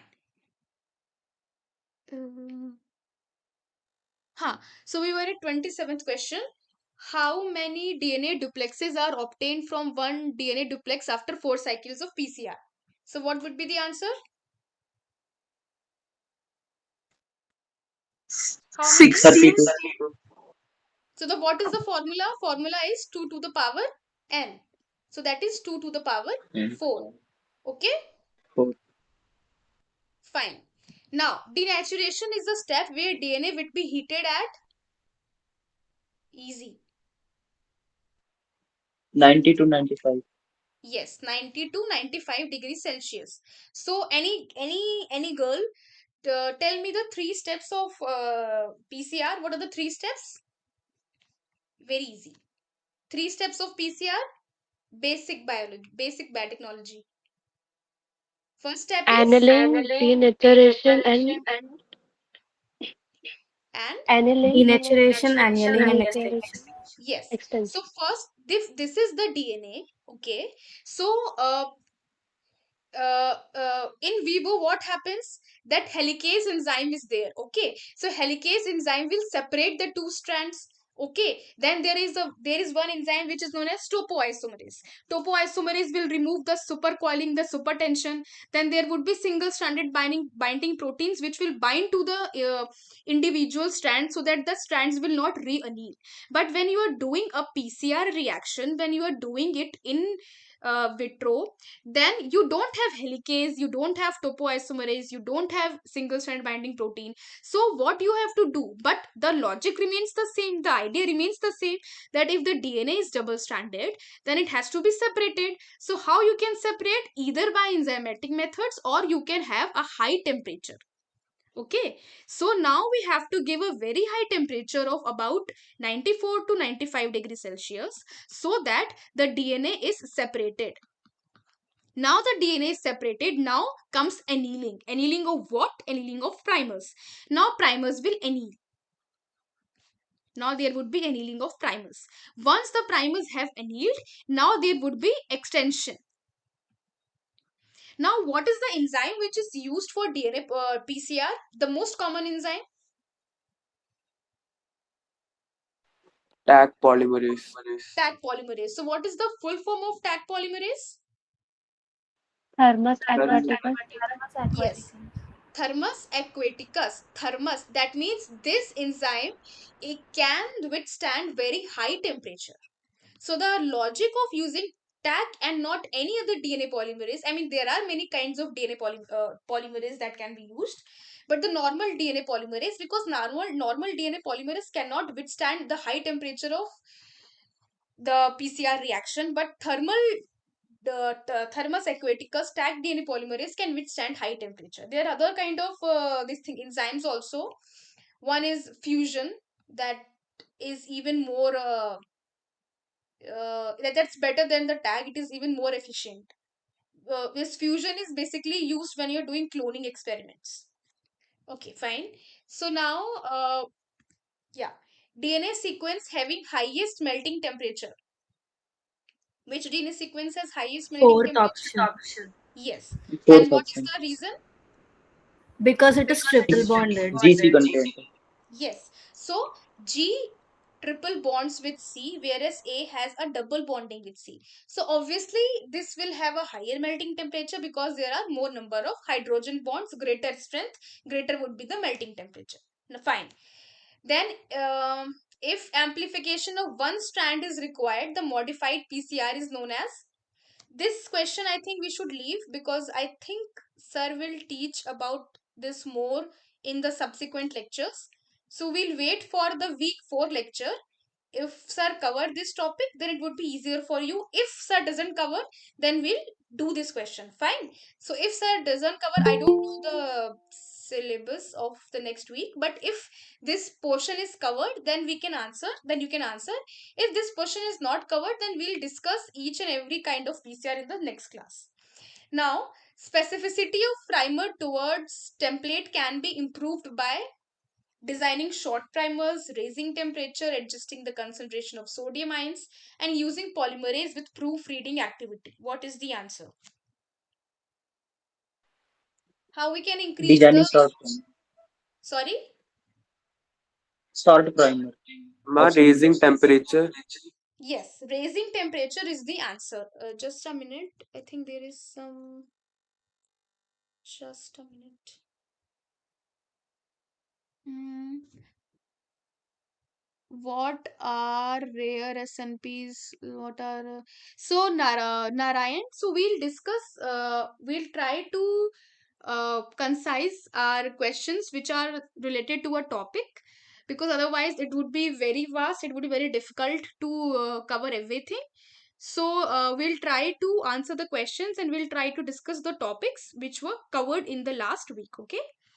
Now, this des primer, I hope you are trying to say designing primer. Please don't use the WhatsApp language here. Try to write full form. I suppose you are trying to say designing primer. Where can we post our questions? Here only where you are posting your questions, you are posting your questions, I suppose. Anyways, so now, yeah. So, someone said designing short primers. So, see, while you were, I think we should. I'll open it. Anybody remembers the where it was? I think in second class or fourth class, the primer, designing primer, the properties while we have to consider while designing the primers. Uh, yeah, here it is. So, you have to understand one thing, that while you are designing a primer, the length of the primer plays a very important role. Why? Because suppose if your primer is very long, okay, if your primer is very long, then your amplification result would be very low because it is not able to bind. The efficiency would be very low. But if your primer is too short, then it will give non-specificity. Why? Because what DNA sequence is made up of A, T, G, C only. Suppose my primer, I have designed a primer of this length: A, T, G, G, C, T, A, T, A, T, C, D, C. This is my primer. Now, another primer A, T, G, C, C. Now, you tell me the probability of finding this sequence would be more, or the probability of finding this sequence would be more in my DNA template. The shorter one, is it is the concept coming to you or not? The probability of finding Yes, a ma'am. shorter sequence in a DNA sequence is much more than the probability of finding a this much long sequence. Okay, so this can bind to non-specific targets also. So there are chances of having non-specific amplifications. So the primer has to be long enough so that it does not give non-specificity, but it should not be that long also that it is not able to bind, and the product is that we are getting is very less. So there has to be a balance. That is why it is said that the primer length should be 80 to 24 nucleotides. This is the optimal. Okay. Now, raising temperature means that when you are raising the temperature, you are reducing the chances of non-specific binding. Okay. So, raising the temperature reduces the chances of non-specific binding. So, that is why the answer for this question is raising the temperature, because we are asking specificity of primer towards template can be improved by raising the temperature. Designing short primers will reduce the specificity. Okay. Now we'll take up some topics of that were discussed in week 3. We are not getting answers in Google groups. uh, I don't can anybody tell me, please elaborate what these Google groups are? I don't know. Ma'am, I think he's talking about the official post page where we have this option to post our questions. So I think he's talking about that. Anyways, Hari, if you have any questions which are related to the topics that we are discussing, you can always ask. But see, this genetic engineering, molecular biology is a very vast subject. We cannot cover each and everything. So we will try to follow the code structure which is provided to us. Okay. So now I'll just ask you people that what is one topic that you want to uh, discuss from the last week that we have this thing studied from week 3. If you want, I can open the lectures here. any topic that you could not understood that you want me to explain, I can explain that to you, because I understand it is a little bit new for some people. Any topic that you want me to explain? We'll take the questions now. That's why I'm asking. Anybody? Otherwise, I'll randomly take some topic. So it would be better for me that you tell me which topic you want me to explain. So everybody understood everything about the last isolation of genes. Can you explain the libraries? Okay. So which library you are talking about? Genomic library or the transcriptomic library? Isolation of genes also we'll see.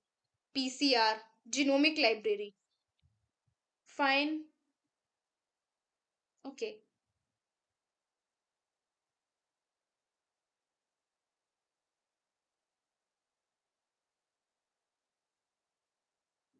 This is lecture 1, right? Okay. Construction of a genomic library. I have opened this. Is this what you want me to explain? Genomic library that I had just opened. The construction of genomic library that you want me to explain. Okay, fine. Okay, so now we'll see that how we can construct a genomic library. So the first step is isolation of genomic DNA. So for making a genomic library, obviously we need the genomic DNA that we have to synthesize, that we want to clone. Okay, so now we have to isolate the genomic DNA. The first step is isolation of genomic DNA. So for that, what we have to do is that we have to choose some kind of restriction enzymes. From that, we will cut that particular part that we need. So either we can use the same restriction enzymes at both the ends, or we can use different restriction enzymes for different ends. So normally when you are doing any kind of cloning, so you have vectors which are commercial vectors. So if you know the properties of a vector, so vectors have a MCS, and this MCS means they have multiple cloning site. Okay, so you can choose the sites according to the vector in which you want to introduce the insert. Okay, so suppose these vectors have eco r1, it has zo1, it has bam h1, it has sal1. So many sites are commercially inserted into the vector because these vectors are used for cloning purposes. So suppose I have used two sites, eco r1 and zo1. Okay, now I have to isolate this particular fragment from the genomic DNA. So what will I do? I will prepare primers. I will make a forward primer and I will make a reverse primer. I will synthesize my primers. I will design my primers. Now, if this is my vector and first site is eco r1 and the second site is zo1, and I know the sequence of eco r1 and I know the sequence of zo1. So what will I do that when I will synthesize my primers, then manually I will add the restriction site of eco r1 in forward primer and zo1 in reverse primer, because eco r1 is present first and zo1 is present second. So in the forward primer eco r1 will come and in the reverse primer zo1 will come. Is it clear to everybody? Please say yes or no. Please don't message because I have to every time uh, toggle between the two this thing screens. So is it clear that when you have to isolate a particular fragment from the DNA, you have to amplify that fragment, and for amplifying that fragment you need primers, and the primers will have the same restriction enzyme sites that you are going to use for your vector. So now I have made my primer in which I have inserted the sites of this thing eco r1 and zo1. I don't remember the site, whatever it is so whatever it is, gca and something is there, I don't remember the site. Suppose this is the site, so I have manually inserted the restriction enzyme sites in my forward and reverse primer, and now I will do the PCR and I will have my insert. Now I will digest my insert with EcoR1 and ZO1. So first step is isolation of genomic DNA. So isolation of genomic DNA means PCR. Okay? Isolation of genomic DNA means we are doing PCR here. This is PCR. Okay? Then PCR with the same restriction enzyme sites. Then we'll do the restriction enzyme of the genomic DNA. So in my primer, in my forward primer, I have used EcoR1 and I have used ZO1 in my reverse primer. Okay. So I will digest the DNA with the same enzymes. So suppose this is my DNA, I will digest with EcoR1 and with ZO1 both, or I can use the same enzyme also. It depends. So now I have digested my genomic DNA and then I will purify it. Similarly, this vector also I will digest with the same restriction enzymes, EcoR1 and ZO1. Now I have my digested insert and my digested vector. I will ligate it. Okay. Here the vector is YAC vector because we are making a genomic library. So genome is big, so we need a big vector. So here we are using YAC vector. Now I will ligate it. After ligation, we do transformation. We'll transform it into yeast and then we'll do the screening. Sorry. And then we'll do the screening. So the basic this thing. Sorry. Yeah. The basic for any cloning, the basic protocol is this is your genomic DNA. Okay. And this is your vector. For genomic DNA, say it is YAC. First, we will do the isolation of our genomic DNA of interest.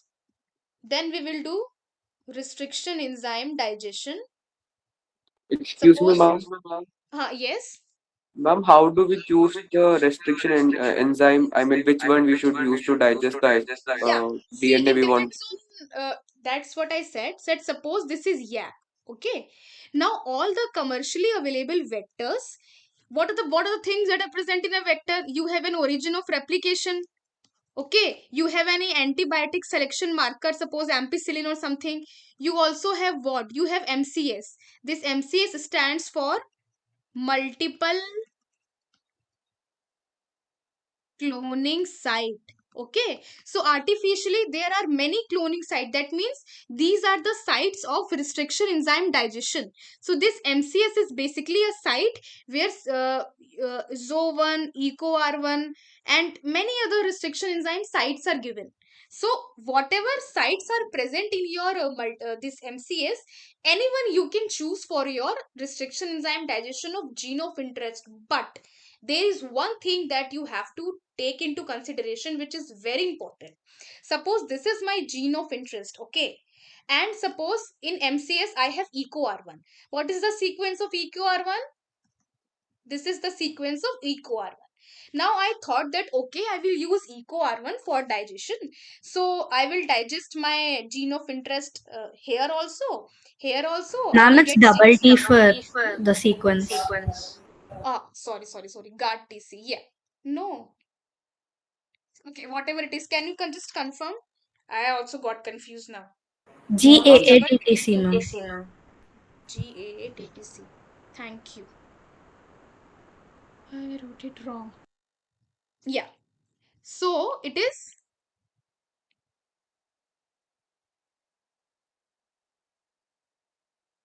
now. I thought that okay, I will digest my this thing vector with EcoR1.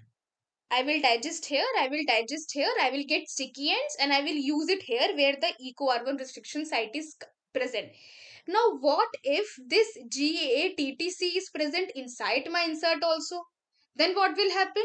Then when I will add the restriction enzyme, it will not only cut here and here, it will also digest my insert. So this we don't want.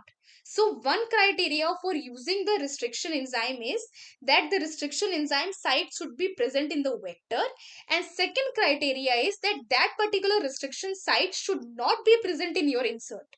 Is it clear to everybody? Yes, ma'am. So Yes, ma'am. I'll just show you. Ma'am, so before cloning the gene of interest, we need to know the whole sequence of the gene, Yes, right? this is NEB cutter. Is it visible to everybody? Yes, ma'am.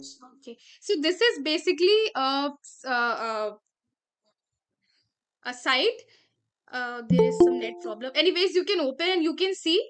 So basically in NEB cutter, you can paste your sequence here. Okay.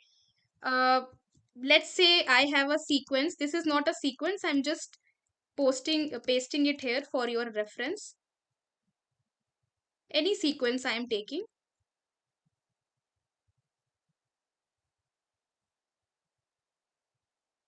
Let's see if it works or not. Uh, okay, I do the submit button. Okay, now whatever sequence is there, you have pasted.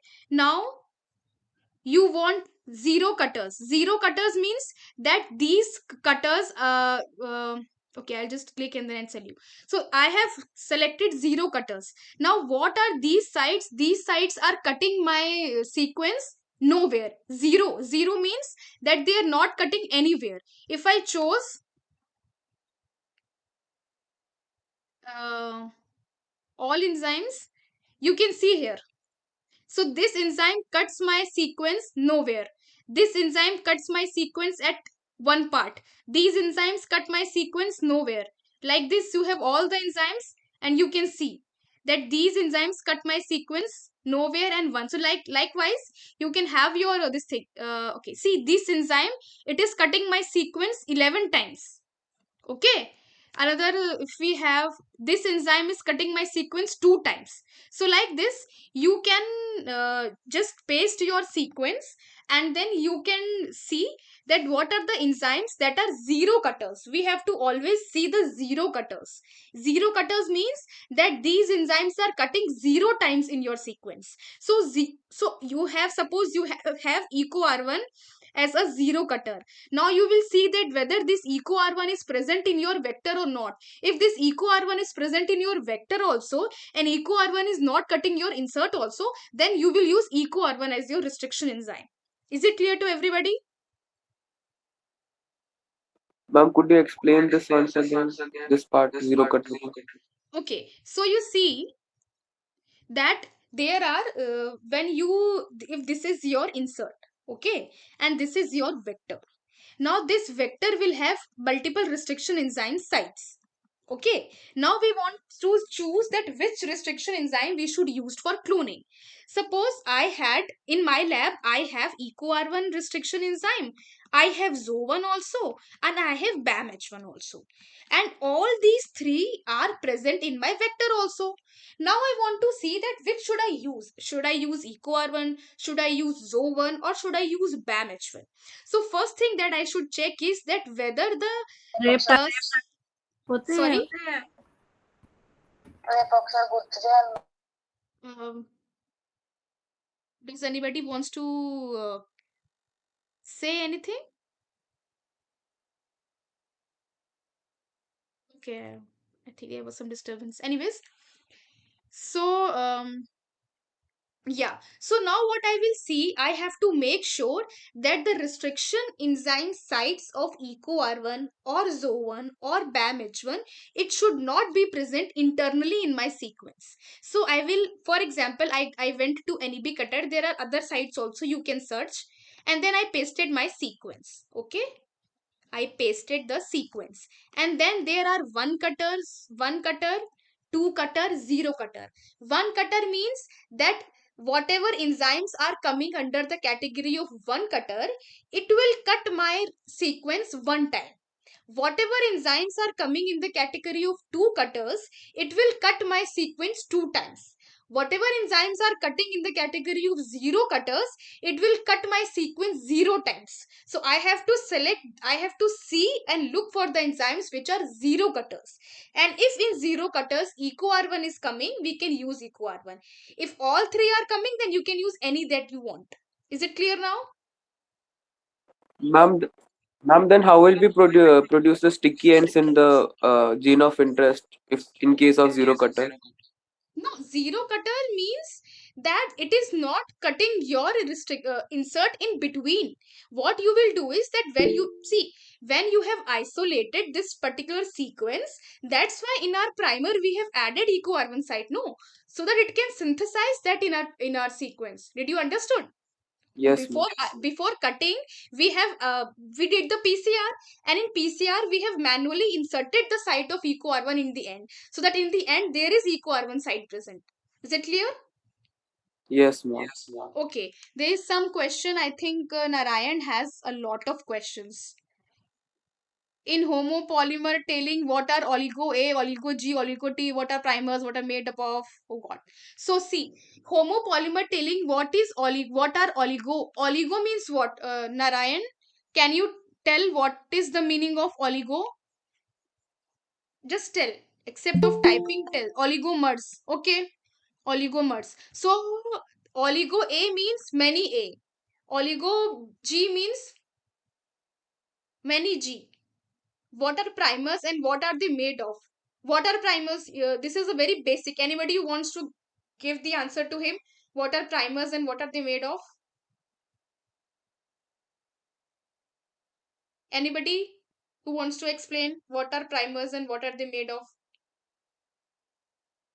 Ma'am, primers are short nucleotide sequences which have a free 3 prime end for the polymerase to act upon. Yeah.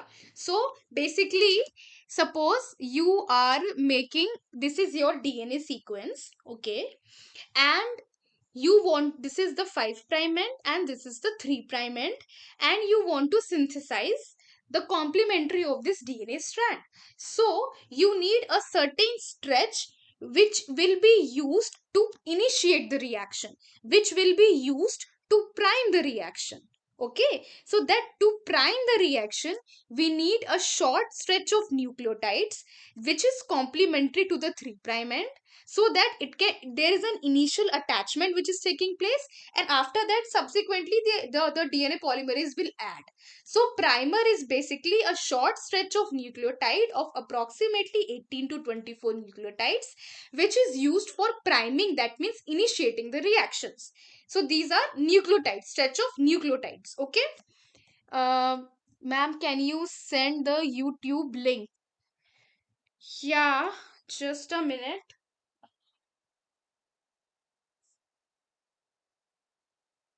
Ma'am, for experimental purposes, we use DNA primers, right? Not RNA primers like what happens in our cells during replication.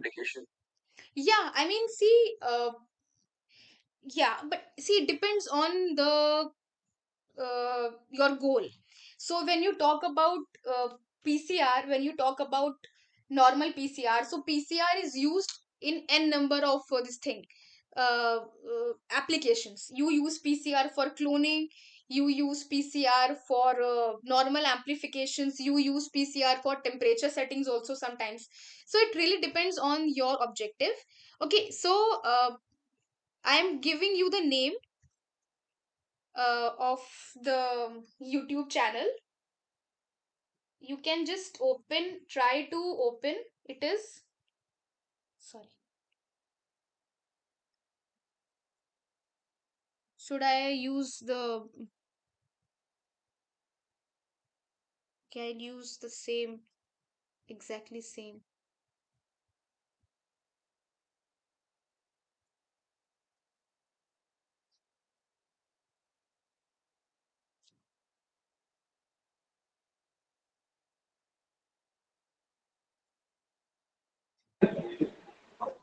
Then you can type in chat box. Okay. I mean, I can, but if it is visible to you, then see, Type this.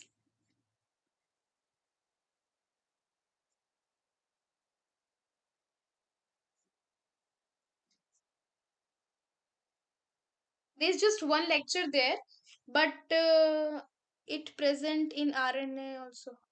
So there is just one this thing lecture there, but I think there was some problem in the last. I told you earlier also there was some technical glitch, so you won't be able to see the screen, I guess. So what I will do is that I'll share the PPT also with you all in the subsequent class, so that you can go through the PPT and then you can go through the questions, and then you can. So Narayan, so just a question that were you able to understand anything from this thing lecture?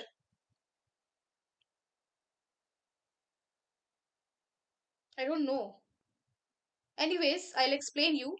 Can anybody tell me in which class this homopolymer tailing was there and terminal transferase? Yeah, terminal transferase method. Yeah. Okay. So you see that we have, for screening purposes, we have three methods. First is screening by DNA hybridization. Second is screening by immunological methods. And third is by enzymatic methods. So by DNA hybridization, we have to prepare probes. Okay, probes which are radioactive, or it can be immunofluorescent probes also. So the one method of preparation of radioactive probes is terminal transferase method. So terminal transferase is basically an enzyme which adds nucleotides at the 3' end. So what is written in this method? A terminal transferase enzyme will label the probe at the ends to the last nucleotide. Probe is incubated with the labeled nucleotide, and terminal transferase will add label. So see, this is your this thing, double stranded DNA. Okay, double stranded DNA is there. Now what will happen, that alpha exonuclease is basically a nuclease which removes nucleotides from the ends. It removes nucleotides from the ends. So alpha nuclease, we will treat the double stranded DNA with alpha exonuclease, so that the nucleotides from the ends are removed. Now what we will do, that we will use the enzyme terminal transferase, and suppose we want to add A. So we will add n number of A's, but what we will do, that we will label this A. So this is now a radioactive A. So we have labeled it. Now when it will synthesize, so that A will glow because it has radioactivity. Now the probe in as a whole, it will glow. Okay. So it will glow because it has a radioactive A in it. Just radio one, this thing is fine enough. Now when you will use it as a probe, you are able to use because it has one radioactive nucleotide, so you are able to see where it is. Okay, so labeling means that you are labeling so that you are able to identify that particular segment. So for identification, you are using the radio labeled probe. So basically you are using the terminal transferase enzyme to add, in this case, many A's at the 3' end, and you have labeled one of the A with a radioactive nucleotide, so that it is able to we are able to detect that. Okay, then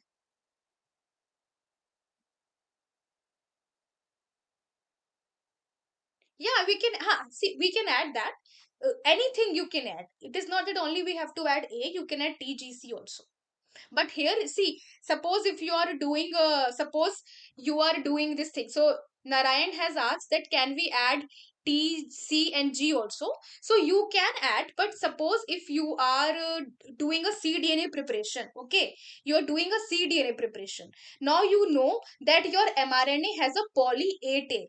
Okay, so now when you know that your mRNA has a poly A tail, then when you are using the terminal transferase enzyme, then what will you do? You will add a poly T only, na, because that only will have the complementarity. So whatever nucleotide you are adding, it depends on your this thing objective, what you are trying to isolate. Fine. Any other question anybody has?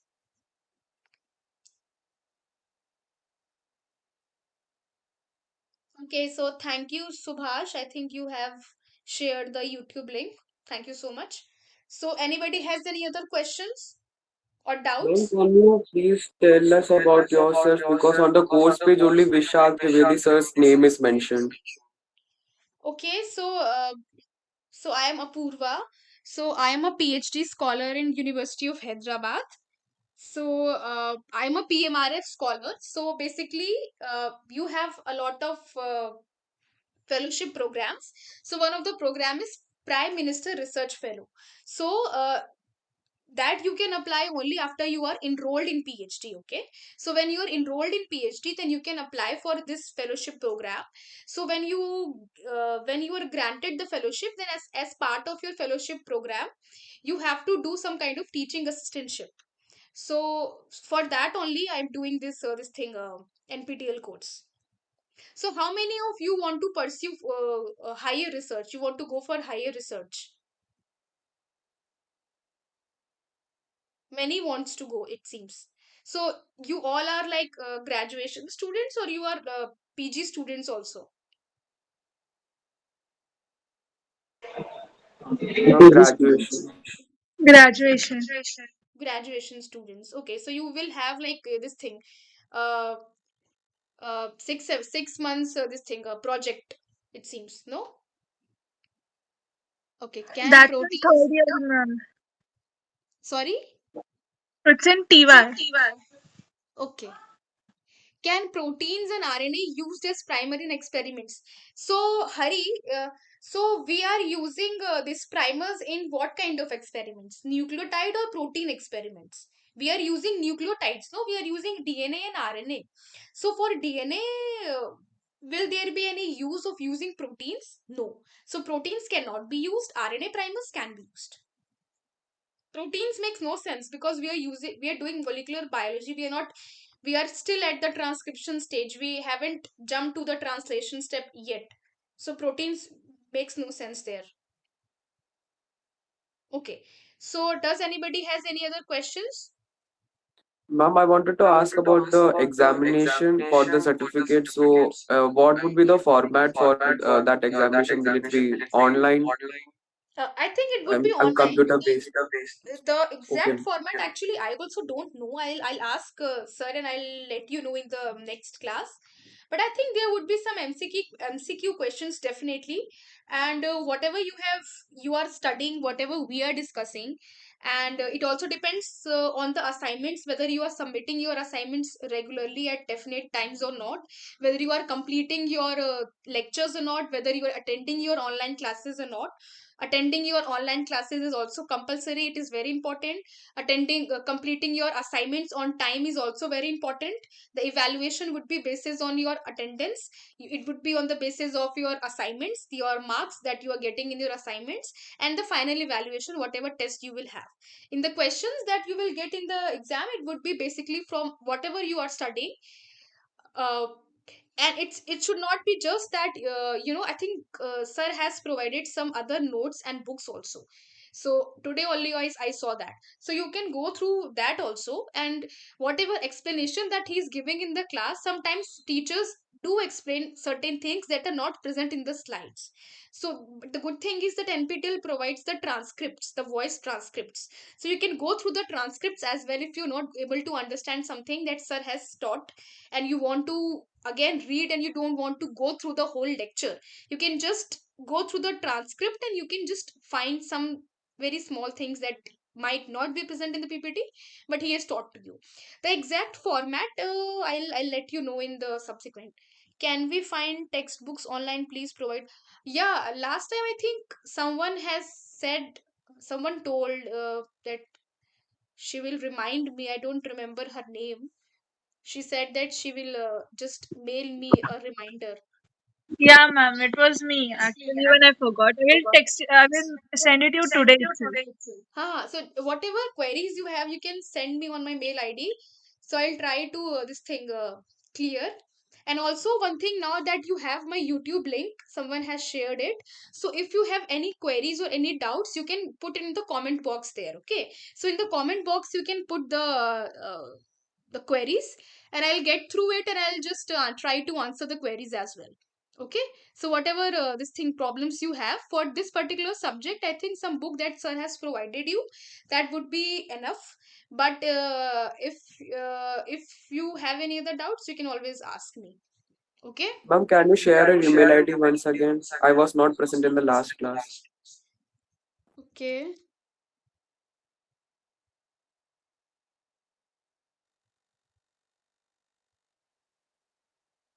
so I have messaged my email ID, soniapurva7@gmail.com. You can send me the queries, uh, whatever you have, that we can discuss there. Okay, ma'am. Thank you, ma'am. Hmm. Okay, so I'll just quickly summarize what all we have studied today, and then we'll wind up the session for today.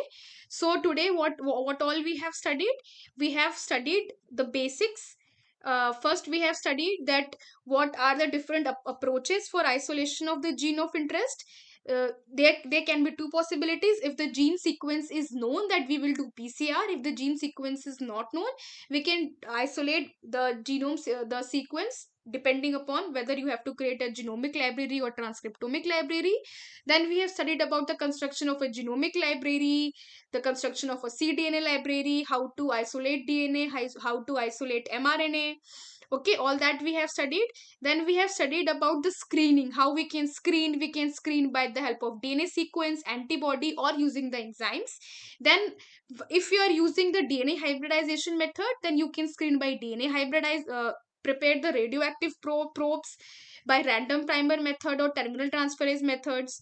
And then we have studied about PCR. So in PCR we have studied that how I think in the week lecture you must have studied about how to design a primer, how to do a cloning. We have studied in today's class that how to choose the restriction enzyme site when we are doing a cloning experiment. And yeah, so I think it would be a quick not an assignment, but it would be good if you just try to have a short sequence. You can get the sequence from UCSC, or you can get the sequence from BLAST also, and try to design a primer of it. Okay, so it's not an assignment, it's just like a quick I mean, just it would be good for you only if you try to do. So you can go to UCSC or in NCBI also. Try to get the genome sequence of, let's say, an enzyme SMAD. Okay, SMAD1, let's say, or any gene that you want to take. So suppose you take one particular sequence of any gene, for example SMAD1. Isolate the gene sequence using UCSC or NCBI, and then you try to design a primer for it. Okay, you try. If you have any problem, then we can discuss in our next class. But it would be good if you try, because then you will be able to learn how to design primers. Is that okay with everybody? Okay, you try to design a primer. I think in the last class, in the demonstration class, sir has taught how to design a primer also. So it would be good for you that you just try to take a sequence. You can go to primer 3, or you can go design through NCBI also, or manually also you can design. So anyways, you can go and you can try to design a primer. Okay, so I would be really happy that if you come up with some homework regarding this primer designing, so that we can discuss this primer designing. Are online tools useful for the course, or we need to have experimental knowledge also? See, there is no end of knowledge, Hari. So obviously, whatever online courses that you are getting through NPTEL, I think I'm sure that they are very helpful for you, and they are giving you some extra knowledge apart from whatever you are studying in your colleges. But experimental knowledge always increase your perception and increase your dimensions. There is no comparison of the online tools and experimental knowledge exactly. Anyways, so with this I think we'll wind up the lecture, and we'll see in the next class. Okay, Thank you, ma'am. so please Ma'am, can please you stay. share your mail ID again? Ma'am, mail ID please send again. Okay, I'll just share it again. Ma'am, the medium for online class would be Google Meet only, right? Yeah. For my online class, this is the same link that would be used, and I think every week you get an update reminder mail also that today will be an online class. So, but in next class, I would be really happy if some of you would do some primer designing homework and come so that we can discuss that also, because that is a very important aspect if you are pursuing for any kind of higher studies. And because I have some experience of primer designing, I can help you out in that. But that could be possible only if you are putting some efforts from your end. Okay. Okay, Ma'am, I ma'am. have a doubt. Uh, yeah. Ma'am, I joined this class today. Is there any going to any problem for me to understand the course? I don't think so. You can go through the last week one and week two lectures. Okay, you can just go through the lectures. I think lectures are recorded. You can always read them. And if you have any problems related to the lectures, you can comment me in my YouTube channel. Someone has shared it where you can comment there, or you Yes, can ma'am. ask me in the next online class. Like next Tuesday, you can ask me whatever problems you have, whatever doubts you had while you were trying to understand. Okay. Yes, ma'am. Thank you, ma'am. Okay. Okay, I think someone has again sent the this thing YouTube link. Okay, then fine. Um, we'll just stop the class over here. Thank you, and I hope you got Thank you, anything, ma'am. a bit of Thank you, knowledge. ma'am. Okay, thank Thank you. you, ma'am. Thank you, ma'am. Thank you, Anna. Okay, thank you. Bye.